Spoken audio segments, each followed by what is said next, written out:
Hey, c'est Dame au studio Wise Park. On va faire un tut là en 2 secondes si tu veux, c'est sidechain. Sidechain, sidechain. Donc en fait dans d'autres tuts je t'ai donné déjà cette technique, mais c'est vraiment la technique qui marche et si tu veux, là j'ai un pote qui galère depuis plusieurs jours sur une track et je me rappelle aussi avoir bien galéré. Donc si tu veux, là je te donne une technique qui marche pour toutes les situations, dans tous les genres de musique. Donc là si tu veux, regarde, j'ai 3 pistes de basse qui sont dans un groupe. C'est des basses différentes, voilà, c'est pour te dire en fait que peu importe la basse, ce qu'il faut absolument c'est couper dans le temps. C'est-à-dire au moment du kick, il n'y a pas de basse, basta, c'est tout. Parce que sinon c'est un kick qui est pas un kick, tu vois, parce que s'il contient pas de basse fréquence, c'est vraiment pas un kick.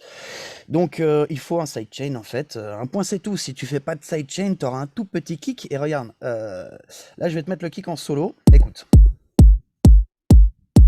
C'est un kick, il est nickel, tu vois, il est punchy, mais il a de la basse. Il est quand même suffisamment haut, il est en G. On pourrait même le faire descendre, tu vois. Là, il contient vraiment du sub. Et donc, si je mets ce kick avec les basses, évidemment, donc là, tu l'as entendu, hein, il tape. Tu vois, il a quand même du punch dans le médium, un petit peu d'aigu, etc. Mais surtout, là, il a grade sub. Donc, si je mets ce sub avec d'autres subs, voilà, il n'y a plus rien.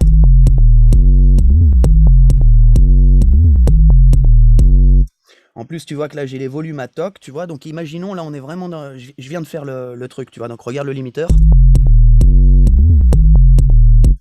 C'est même pas vraiment ça le problème, en fait. Mais bref, là, tu as bien entendu que le kick a quasiment totalement disparu. C'est-à-dire, il est absolument noyé. Donc, sidechain. Le problème, c'est que si on fait un sidechain classique, ça va pumper tellement qu'en fait, le temps d'arriver sur le nouveau kick, on n'aura même pas eu le temps d'entendre la basse. Donc, problème. Alors, je te montre une solution. Moi, j'utilise EQ, qu'est-ce que je te dis Comp 8. Comp 8. Tu peux faire la même chose avec le compresseur de live actuel, de Live 10. Apparemment, il fait un clic, je l'ai même plus revérifié parce qu'en fait, tu vois, là, je le fais avec Comp 8 et ça marche du tonnerre. Donc, n'importe en fait, je pense que le clic ne s'entend pas justement quand il y a le kick et la basse. Donc, on va pas perdre beaucoup de temps de plus. Tu prends n'importe quel en fait compresseur qui a la fonction sidechain, ça marchera très bien. Alors maintenant, qu'est-ce qu'on va faire? On va aller dans notre kick. Et ici, tu vois, j'ai un opérateur. Donc, je vais même le supprimer pour refaire la démarche devant toi. Donc là, on a notre kick normal. Ce que je vais faire, c'est aller chercher un opérateur. Ou pareil, tu peux prendre n'importe quelle synthé, ça peut être Vital, ça peut être Serum, ce que tu veux. Cet opérateur, en fait, tu vois, je vais lui faire une attaque, je vais faire un son extrêmement court, le plus court possible. Donc tu vois, là, je fais un son mais tout petit, quoi, quasiment du rien. Alors si je mets ce son en solo, tu vois, on a le clic, mais on n'a pas assez de volume, donc je monte le volume. Voilà, pour avoir quelque chose de très court, mais en même temps avoir beaucoup de patates. Ok, étape 2, je pars dans effet audio et je vais chercher Utility. Utility, je le mets juste après, donc opérateur avec gain à l'infini, au minimum. Donc on n'a plus de son.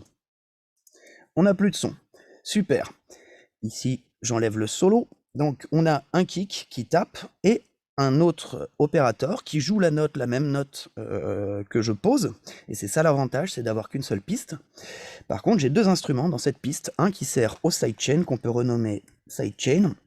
Comme ça, ensuite, tu sauves ton kick, tu as toujours ton sidechain contenu dans le kick. Voilà, donc là, on a bien avancé. Qu'est-ce qu'on fait maintenant? On retourne dans la basse. On va assigner donc le sidechain à kick vital. Ok, kick vital. Par contre, ici, en dessous, je vais chercher le kick, si je le trouve.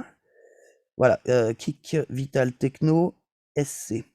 Si c'est bien ça, et je me mets en pré-FX. Voilà.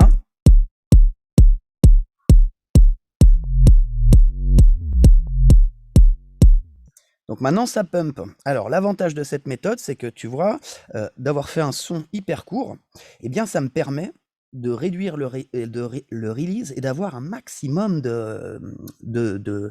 en fait, de choix. Hein, si je baisse le release, là, tu vas quasiment pas entendre l'effet du sidechain et pourtant, il marchera bien. Donc ensuite, ça me permet de monter le release juste très très précisément pour avoir exactement l'endroit qu'il me faut. Tu vois? Release fermé, en fait, on entend déjà le kick, mais le bas du kick, la fin du kick est quand même noyé. Donc ce que je fais, je monte le release.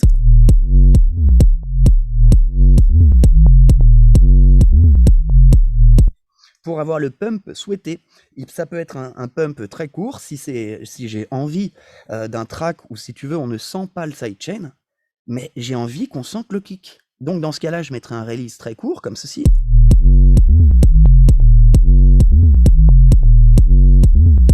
Tu vois, tu entends quasiment pas le sidechain. Et pourtant, là, du coup, ça y est, on réentend le kick. Mais évidemment, c'est un peu osé. Franchement, le kick est super bas. Tu aurais plutôt tendance à monter un peu plus le kick quand même. Mais néanmoins, ça marche. Et si tu fais un record pour vérifier en fait quel est l'espace entre ta basse et ton kick, tu vois, tu as ça. Donc là, on a bien un kick bien préservé et on a notre basse bien préservée. Donc ça, c'est vraiment la méthode. C'est-à-dire que maintenant, ton kick, moi, ce que je fais, c'est un kick vraiment basique, voilà, qui contient le sidechain et je l'enregistre. Tu vois, celui-là, il est nommé techno, tout simplement parce qu'il a des valeurs en temps qui correspondent au BPM techno à peu près. Et ce kick, ensuite, je vais lui faire mais toutes les modifications possibles pour qu'il colle à tous les genres de tracks possibles. Donc, si tu veux, c'est le top. C'est le top. Et évidemment, si je veux un effet de pumping un peu plus marqué, bah, j'ouvre le release. Et là, j'ai vraiment beaucoup de marge pour avoir absolument toutes les possibilités. Et comme je t'ai dit, c'est pour ça que j'ai mis plusieurs genres de basses. Là, j'ai mis, tu vois, j'ai tapé ça vite fait en posant des basses que j'avais dans le coin. Là, j'ai mis, tu vois, enfin bref, tu m'as compris, n'importe laquelle des basses que tu vas mettre, qu'elles soient acoustiques, qu'elles contiennent des aigus ou quoi que ce soit, eh bien, ça marchera nickel. Donc ça, c'est vraiment la méthode. Voilà, je voulais te faire un tuto court pour dire, il y a éventuellement d'autres méthodes, mais celle-là, elle marche du feu de Dieu, donc pourquoi s'en priver? Et spéciale dédicace à toi, Charlie. À mon avis, ça va résoudre ton problème en 2 secondes. Donc voilà, si tu veux t'abonner à la chaîne, mettre un petit like, hein, surtout. Et puis, si tu veux rentrer en contact avec le studio pour des cours, des retours sur tes projets, voilà, pour avancer sur du propre, bah t'hésites pas, tu me communiques. Et voilà, je te dis à plus pour un tuto. On va se faire un tuto sur Boris Brejcha. Là, je suis dessus en fait. Du coup, là, ça fait à peu près 24 heures un peu plus de 24 heures même que je suis sur l'étude. Et du coup, il y a 3 tracks en cours. Et voilà, je vais te présenter la dernière qui est au plus proche, on va dire, on va dire du modèle, parce que je voulais vraiment faire quelque chose qui te parle, qui colle à un modèle pour que, bah voilà, pour que tu y trouves, on va dire, une façon finalement après de retrouver ta musique à partir de ça, et ça te fera une bonne base. Voilà, moi je me suis mis ça comme but, et aussi parce que je sais qu'il y a beaucoup de demandes par rapport à ça. Donc voilà, tu m'en diras des nouvelles. Allez, je te dis bye bye. Ciao, ciao.